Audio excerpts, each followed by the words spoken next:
प्रेम प्रकरणातून एका तरुणाने रेल्वेखाली येऊन आपलं आयुष्य संपवल्याची घटना घडली। अन्नपूर्णा नगरमध्ये मंगळवारी सायंकाळी 6 ते 7च्या दरम्यान ही घटना घडली। 23 वर्षीय ऋतिक बचाने असे मृताचे नाव असून तो एका खासगी कंपनीत लोडिंग रिक्षा चालक होता।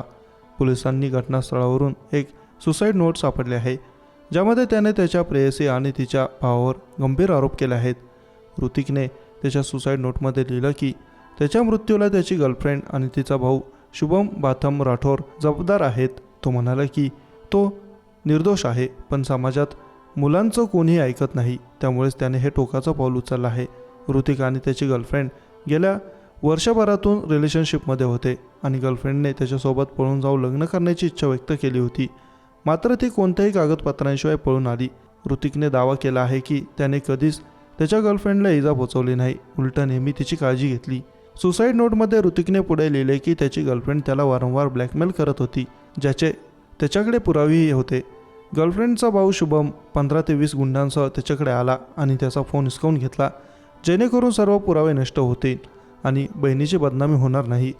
ऋतिकने सांगितले की शुभम रोज रात्री 10 वाजता त्याच्या घरी यायचा आणि घरातील सदस्यांना धमकायचा, पण तो आपल्या बहिणीला काहीही बोलत नसे। गर्लफ्रेंड आणि तिच्या भावावर कडक कारवाई करावी अशी विनंती ऋतिकने केली आहे। तो मुलगा असल्याने त्याच्या बोलण्याला कोणीही महत्त्व देत नाही आणि त्यामुळेच त्याने आत्महत्या करण्याचा निर्णय घेतला, असंही त्याने लिहिलं। निर्णयामुळे नाराज होऊ नका, न्यायासाठी लढा, असा संदेश त्याने आपल्या कुटुंबियांना दिला आहे।